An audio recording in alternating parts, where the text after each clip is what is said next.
क्योंकि पार्टी का हारना भारत का हारना नहीं होता है। अगरचे वेस्ट बंगाल का पूरा दौर इस वक्त भारतीय जनता पार्टी के पक्ष में चला जाए, मगर भारतीय जनता पार्टी वही है जो संविधान के अधीन है, संविधान से ऊपर नहीं है।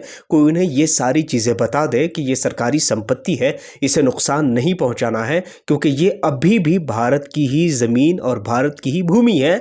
इसलिए भारत की भूमि की कद्र करना सीखे, और अगर कानून व्यवस्था अगर जिंदा है तो अब ऐसे लोगों पर यूएपीए जैसे कानून और ऐसे धाराओं का इस्तेमाल करके ऐसे लोगों को जेल और सलाखों के पीछे डालें। क्योंकि ममता बनर्जी भारत नहीं है, ममता बनर्जी चाहे टीएमसी भारत नहीं है, भारत की ज़मीन भारत की ही है, भारत का संविधान भारत का ही है। ऐसा लगता है कि जैसे आज तक ये जेल में बंद थे, अब ये जेल से बाहर निकले हैं, अब ये पूरी की पूरी उत्पात मचाने लगे हैं। ऐसा लगता है कि जैसे इनके लिए कानून नाम की कोई चीज़ भी नहीं है, कानून होती ही नहीं है। इनको ऐसा लगता है कि जैसे एक पार्टी के हारने के बाद ये पूरे देश का कानून और संविधान बदल गया है, पूरे देश का कानून और संविधान चेंज हो गया है। कोई इसे ये तो बता दे कि इस वक्त पार्टी हारी है, भारत नहीं हारा है।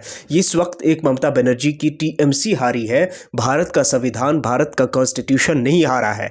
कोई इसे इनके कान में जाकर ये कह दे कि महिलाओं का सम्मान अब भी वैसे ही किया जाएगा जैसे भारत के इस इतिहास में किया जा रहा है। कोई इसे ये भी समझा दे कि भारत के इन ऑफिस और इन सरकारी दफ्तरों को तोड़ना, इन सरकारी दफ्तरों को तोड़ना ये कोई ममता बनर्जी का नुकसान नहीं है, बल्कि ये खुलेआम भारत की ज़मीन और भारत की संपत्ति का नुकसान है। कोई इन्हें ये भी बता दे कि ये हरकत जो तुम कर रहे हो, अगर ये कोई मुसलमान किया होता तो इस पर यूएपीए एनएसए सब कुछ लगा दिया जाता और इन्हें सलाखों के पीछे डाल दिया जाता। कोई इन्हें ये भी बता दे कि कानून अब भी बाकी है, एक पार्टी हारी है, न कि भारत हार गया है। एक पार्टी हारी है, न कि कोई भारत का संविधान हार गया है, भारत का कॉन्स्टिट्यूशन हार गया है। कोई इसे ये भी बता दे कि लगाम में कैसे रहा जाता है, आज हम हारे कल तुम हारोगे, आज हम जीते कल तुम जीतोगे, ये तो होता रहेगा। लेकिन ये गुंडागर्दी, इसे कैसे जस्टिफाई किया जा सकता है? सोच कर देखिए। मैं दिखाऊंगा अभी एक एक वीडियोस और एक एक विजुअल्स मैं आपको दिखाऊंगा, लेकिन मैं आपको वो बयान मैं आपको दिखाना चाहता हूं जिस बयान को लेकर के ममता बनर्जी ने ये कहा है कि भाई हम सीएम पद से इस्तीफा नहीं देंगे। लेकिन उसके बाद बीजेपी के जो शुभेंदु अधिकारी है उन्होंने भी प्रतिक्रिया दी है। उन्होंने ये पूरा फार्मूला बताया है कि हमारे साथ कौन लोग थे और हमारे साथ कैसे हम इस पूरे चुनाव को जीते हैं। साथ में मुसलमानों का एक बहुत बड़ा योगदान रहा है पश्चिम बंगाल के चुनाव को लेकर। हम तमाम चीज़ों पर बात करें, लेकिन पहले ममता बनर्जी के वो बयान मैं आपको दिखाना चाहता हूं जिसमें खुद ममता बनर्जी कहती हैं कि मैं सीएम पद से इस्तीफा नहीं दूंगी, मैं हारी नहीं हूं। वो पश्चिम बंगाल के मुख्यमंत्री पद से इस्तीफा नहीं देंगी। उन्होंने कहा अगर बीजेपी सामान्य रूप से जीतती तो मैं इस्तीफा दे देती, लेकिन हम हारे नहीं हैं। उन्होंने जबरदस्ती कब्जा किया है। ममता की टीएमसी ने 80 सीटें की, भाजपा की 207 सीटें जीती हैं। ये सारी चीज़ें और ये सारी खबरें आपने देख ली हैं, और कुछ वीडियोस और फोटोज मैं आपको दिखाना चाहता हूं। मेरा सवाल सिर्फ इतना है, और आप मुझे ये बताइएगा कि किसी पार्टी के हारने के बाद किसी पार्टी के सीएम को गाली देना, किसी पार्टी के सीएम को मारना, किसी पार्टी के सीएम के नेताओं को मारना, जैसा कि श्यामलाल की वीडियोज अभी सामने आ रही है जो कि टीएमसी के नेता थे, उनको सरेआम पीटा जा रहा है। मेरे भाई, ये चुनाव है या ये गुंडागर्दी है? मुझे ये सिर्फ बताइएगा कि किसी के हारने या जीतने के बाद उसके कैरेक्टर को उछालना, क्या ये आपको लोकतंत्र के अधीन लगता है?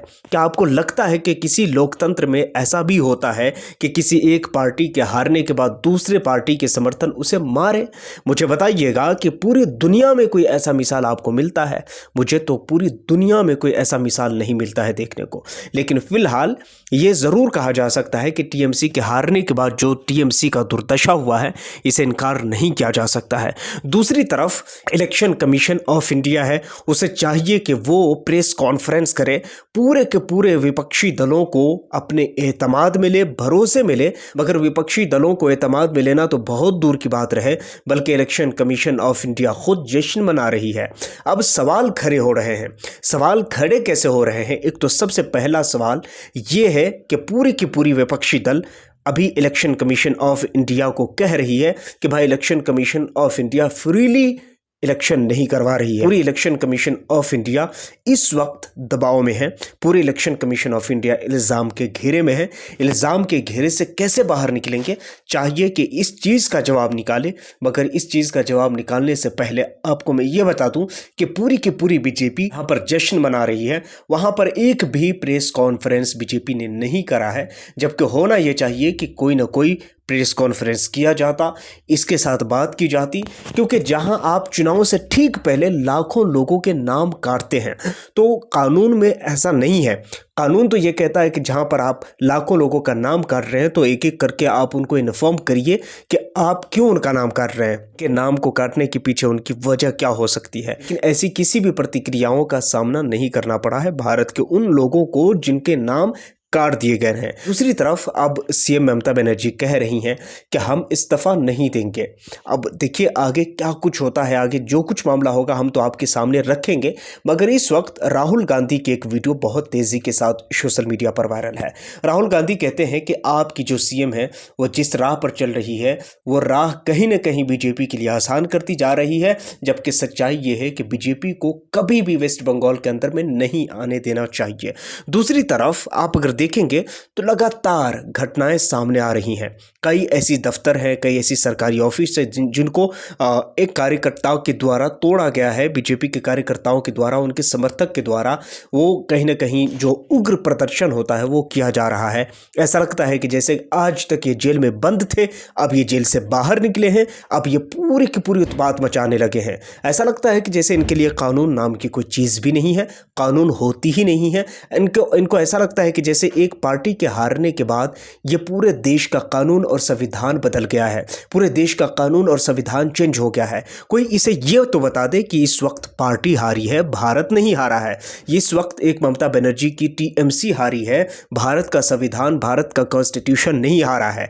कोई इसे इनके कान में जाकर ये कह दे कि महिलाओं का सम्मान अब भी वैसे ही किया जाएगा जैसे भारत के इस इतिहास में किया जा रहा है। कोई इसे ये भी समझा दे कि भारत के इन ऑफिस और इन सरकारी दफ्तरों को तोड़ना, इन सरकारी दफ्तरों को तोड़ना ये कोई ममता बनर्जी का नुकसान नहीं है, बल्कि ये खुलेआम भारत की ज़मीन और भारत की संपत्ति का नुकसान है। कोई इन्हें ये भी बता दे कि ये हरकत जो तुम कर रहे हो, अगर ये कोई मुसलमान किया होता तो इस पर UAPA NSA सब कुछ लगा दिया जाता और इन्हें सलाखों के पीछे डाल दिया जाता। कोई इन्हें ये भी बता दे कि कानून अब भी बाकी है, एक पार्टी हारी है, न कि भारत हार गया है। एक पार्टी हारी है, न कि कोई भारत का संविधान हार गया है, भारत का कॉन्स्टिट्यूशन हार गया है। कोई इसे ये भी बता दे कि लगाम में कैसे रहा जाता है, क्योंकि पार्टी का हारना भारत का हारना नहीं होता है। अगरचे वेस्ट बंगाल का पूरा बागडोर इस वक्त भारतीय जनता पार्टी के पक्ष में चला जाए, मगर भारतीय जनता पार्टी वही है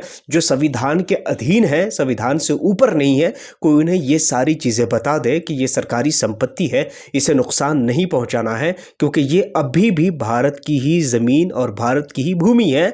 इसलिए भारत की भूमि की कद्र करना सीखे। और अगर कानून व्यवस्था अगर जिंदा है तो अब ऐसे लोगों पर UAPA जैसे कानून और ऐसे धाराओं का इस्तेमाल करके ऐसे लोगों को जेल और सलाखों के पीछे डालें। क्योंकि ममता बनर्जी भारत नहीं है, ममता बनर्जी चाहे TMC भारत नहीं है। भारत की ज़मीन भारत की ही है, भारत का संविधान भारत का ही है और भारत की हर चीज़ भारत की ही है। तो जब तक भारत है तब तक ये सारी चीज़ें हैं। जिस दिन भारत ख़त्म हो जाएगा उस दिन तुमको जो आए समझ में वो कर लेना, मगर इस वक्त ये सारा गुस्सा बचा कर रखो, क्योंकि अभी तुम्हें चीन से भी निपटना है, अभी तुम्हें बहुत सारे देशों से, बहुत सारे भारत के दुश्मनों से तुम्हें निपटना है। खैर, इस वीडियो में इतना ही। आप क्या सोचते हैं इस बारे में नीचे कमेंट सेक्शन में ज़रूर बताइएगा। पहली बार आए सब्सक्राइब ज़रूर कर लीजिए, बेल आइकन को प्रेस कर लीजिए। अपना बहुत सारा ख्याल रखिए। किसी और वीडियो में मिलता हूँ, जब तक के लिए थैंक यू।